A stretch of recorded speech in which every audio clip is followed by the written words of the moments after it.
The entire Firebase Alpha fell silent when Staff Sergeant Maya Chen stepped up to the Barrett M82A1 and chambered a .50 caliber round with the precision of a Swiss watchmaker. Colonel Harrison froze mid-sentence, his clipboard dropping to the dusty Afghan ground as he watched the slight woman in maintenance coveralls adjust the scope, with movements that spoke of thousands of hours behind a rifle. Every ranger in the compound stopped what they were doing, their conversations dying as they witnessed something that defied everything they thought they knew about the quiet armorer who had been restocking their gear for 3 weeks. The wind kicked up desert sand as Maya's finger found the trigger, her breathing controlled and rhythmic. In the distance, a Taliban sniper had pinned down a Marine patrol at 3,800 meters. An impossible shot that no one on base had been willing to attempt. But to understand how we got to this moment, how a woman they'd dismissed as just another rear echelon support soldier came to hold their lives in her steady hands, I need to take you back to the beginning. 3 weeks earlier, Staff Sergeant Maya Chen had rolled into Firebase Alpha on a supply convoy. Her transfer orders tucked neatly in her cargo pocket alongside her maintenance manual. The base sprawled across the Afghan hillside like a concrete cancer, surrounded by HESCO barriers and razor wire that gleamed in the desert sun. Guard towers punctuated the perimeter every 100 meters, their machine gun nests scanning the barren landscape for threats that could materialize from behind any rocky outcrop. Colonel James Harrison barely glanced up from his morning briefing when Maya reported for duty. At 52, Harrison was old-school Army, a man who believed in protocol, hierarchy, and the natural order of things. He'd commanded infantry units in Iraq and Afghanistan for the better part of 2 decades, and he ran Firebase Alpha with the efficiency of a German timepiece. Another armorer, he muttered to his XO, Major Phillips, as Maya stood at attention in the doorway of the Tactical Operations Center. 5th one this year. Maybe this one will stick around longer than 6 weeks. Maya was unremarkable in the way that truly dangerous people often are. 5'6" with regulation brown hair pulled back in a tight bun, she wore standard-issue ACUs that showed no hint of the lean muscle beneath. Her boots were properly shined, her uniform pressed despite the long convoy ride from Bagram. What Harrison noticed most was what wasn't there. No combat patches, no specialized badges, just the basic markings of an 89B ammunition specialist. Sir, Staff Sergeant Maya Chen reporting for duty. I've been assigned as your primary small arms maintainer, she said, her voice steady and professional. Her accent carried traces of California, maybe San Diego. Well, Sergeant, I hope you're better with tools than conversation. Master Sergeant Rodriguez will show you to the armory. Try not to break anything expensive. Harrison had already turned back to his maps before Maya could respond. The armory occupied a hardened concrete structure near the center of the base, its walls thick enough to contain an accidental detonation. Inside, rows of M4 carbines hung in precise order, alongside M249 squad automatic weapons, M240 machine guns, and the occasional M110 sniper rifle. The air smelled of gun oil, metal, and the particular mustiness that comes from equipment stored in extreme climate conditions. Maya ran her fingers along the rifle racks with the familiarity of someone who understood these weapons intimately. She noted the serial numbers, checked the maintenance logs, and began the methodical process of inventorying every piece of equipment under her care. The other soldiers who came through treated her politely but distantly. She was support personnel, necessary, but not part of the brotherhood that bound combat arms soldiers together. What none of them knew was that Maya's transfer orders told only the smallest part of her story. Over the following days, Maya established herself as the most efficient armorer Firebase Alpha had ever seen. Weapons that came to her with chronic malfunctions left her workspace functioning flawlessly. She could field strip and reassemble an M4 in under 60 seconds, diagnose feeding issues in a saw by sound alone, and somehow managed to keep even the temperamental M110 sniper rifles running smoothly despite the harsh desert conditions. The Rangers began to notice things. Private Jackson mentioned that his rifle, which had been jamming every 3rd magazine, hadn't malfunctioned once since Maya had worked on it. Staff Sergeant Williams swore that his M249 was shooting tighter groups than it ever had, though he couldn't explain why. But Maya deflected their questions with technical explanations about proper headspace and timing, barrel harmonics, and the importance of using the right lubricants in desert conditions. Colonel Harrison, meanwhile, grew increasingly irritated by Maya's quiet competence.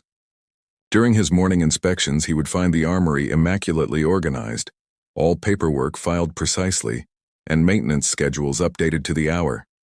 When he tried to catch her in procedural errors, she would produce regulations from memory, citing specific manual sections and revision dates with the precision of a military attorney.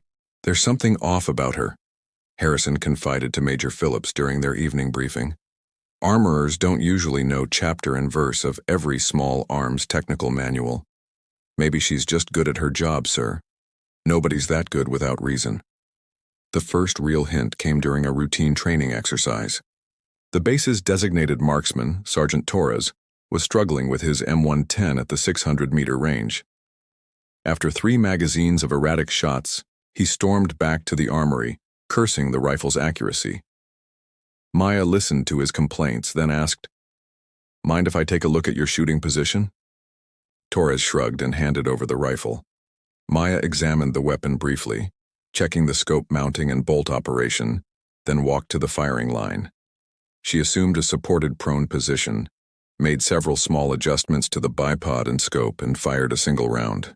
The target spotter called back a bullseye. "Your scope mount was loose," she said simply, handing the rifle back. "Quarter turn on the rear ring screw should fix it." But Torres had been watching her form, the way she had naturally found her natural point of aim, controlled her breathing, and broke the shot with textbook trigger control. "Where'd you learn to shoot like that?" "YouTube," Maya replied with a slight smile, then walked away before he could ask follow-up questions. The incident might have been forgotten except that Sergeant First Class Morrison witnessed the entire exchange. Morrison was a former Marine sniper who had transferred to the Army, and he recognized something in Maya's shooting stance that made his instincts prickle. The way she had gripped the rifle, the precise sight picture she had established, the controlled breathing pattern, these weren't skills learned from maintenance manuals. Harrison's suspicions crystallized during a surprise inspection of the Armory's security protocols. Maya had passed every test flawlessly, but when he questioned her about different ammunition types, she had rattled off ballistic coefficients, muzzle velocities, and wind drift calculations for various .308 match loads, with the casual expertise of someone who had used that knowledge operationally. "Sergeant Chen," Harrison said slowly, "those are pretty specific details for a maintenance specialist." "I read a lot, sir." But Harrison caught something in her eyes, a momentary flicker that suggested depths beneath the surface calm. Whatever Maya Chen's story was, he was becoming increasingly certain that her official personnel file didn't tell the whole truth. The crisis began at 3:47 hours on a Tuesday morning, when the perimeter alarms shattered the pre-dawn quiet. Taliban fighters had positioned themselves in the hills overlooking Firebase Alpha, and their sniper was systematically targeting anyone who moved in the open. The first shot had taken out a guard in Tower 3, dropping him with a precise headshot at what the spotters estimated to be over 3,000 meters. Colonel Harrison burst into the Tactical Operations Center as reports flooded in from across the base. The enemy marksman had found an elevated position that gave him clear lines of sight into most of the compound, and his rifle, probably a captured M24 or civilian hunting rifle, was keeping everyone pinned down. "Sir, we've got Marines from Bravo Company trapped in the open near the motor pool," Major Phillips reported, his voice tight with urgency. "They were conducting maintenance when the shooting started. 3 wounded, unable to reach cover." Through binoculars, Harrison could see the Marines huddled behind a damaged Humvee 400 meters away. Every time they tried to move, another shot would crack across the valley, forcing them back into inadequate concealment. The wounded Marines were losing blood, and the desert sun was beginning to climb toward its punishing midday peak. "Where's our counter-sniper capability?" Harrison demanded. "Sergeant Torres is our best marksman, sir, but the target is at extreme range. He estimates 3,800 meters, and he's never engaged successfully beyond 1,200. Harrison slammed his fist on the map table. The base's M107 Barrett 50 caliber rifle could theoretically reach that distance, but hitting a human target at nearly 2.5 miles required skills that none of his current personnel possessed. The mathematics alone were staggering, accounting for bullet drop, wind speed, and direction at multiple altitudes. atmospheric pressure, temperature, and the Coriolis effect of the Earth's rotation. "Get me every qualified marksman on base," Harrison ordered. "We need options." 20 minutes later, Harrison stood behind the Barrett rifle position as his 3 best shooters attempted to engage the distant target. Sergeant Torres fired first, his shot impacting harmlessly in the rocks 200 meters short. Staff Sergeant Williams tried next, adjusting for elevation but failing to account for the crosswind that pushed his bullet wide left. Specialist Morrison, the former Marine sniper, came closest with a shot that impacted just meters from the enemy position, but close wasn't good enough when Marines were bleeding out in the open. "The range is just too extreme, sir," Morrison admitted, frustration evident in his voice. "I need at least 500 meters closer to guarantee a hit." That's when Maya appeared at Harrison's shoulder. She had been monitoring the tactical radio frequency from the Armory, listening as the situation deteriorated. Now she stood quietly beside the colonel, her maintenance coveralls exchanged for full battle gear, watching as another shot from the enemy sniper sent stone fragments spraying around the trapped Marines. "Sir, request permission to attempt the shot," she said simply. Harrison turned to stare at her, his expression cycling through disbelief, anger, and desperation. "Sergeant, this isn't a video game. We're talking about an impossible shot under combat conditions. 3 Marines are going to die if someone doesn't take that shot in the next 10 minutes, sir. Their position is completely exposed, and medevac can't land under sniper fire." Harrison looked through his binoculars at the trapped Marines, then at the Barrett rifle, then back at Maya. Everything about the situation defied logic, but the mathematics of battlefield medicine were inexorable. The wounded Marines had minutes, not hours. "You understand that, if you miss, you'll likely draw return fire directly onto this position?" "I won't miss, sir." The certainty in her voice made Harrison's decision for him. Maya approached the Barrett M82A1 with the reverence of a master craftsman handling a Stradivarius. She ran her hands along the rifle's stock, checking the bipod tension and scope mounting with movements that spoke of intimate familiarity. The gathered soldiers watched in silence as she chambered a .50 caliber round, the metallic clack of the bolt echoing across the firebase like a death knell. She dropped into a prone position behind the rifle, her body settling into the classic sniper's pose with unconscious precision. Left leg straight, right leg bent, supporting elbow directly beneath the rifle. Her breathing slowed to the controlled rhythm that all snipers learn.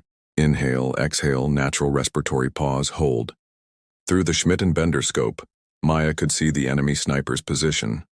A rocky outcrop 3,147 meters away, according to her laser rangefinder. The target was barely visible, just the occasional glint of a rifle scope and the faintest suggestion of human form behind desert camouflage. At this distance, even with the Barrett's massive .50 caliber bullet, she was fighting physics itself. Maya began her calculations, factoring variables that would have overwhelmed most shooters. Wind speed at her position, 8 at 9 from the east. But at extreme range, wind conditions could vary dramatically across the bullet's flight path. She estimated crosswinds, updrafts, and downdrafts based on the terrain features between her position and the target. Temperature 94 degrees Fahrenheit, with low humidity that would affect bullet trajectory. Atmospheric pressure, slightly below sea level standard. And at 3,147 meters, even the Coriolis effect, the Earth's rotation, would influence bullet flight. The ballistic solution called for 47 minutes of angle elevation and 12 minutes of windage adjustment.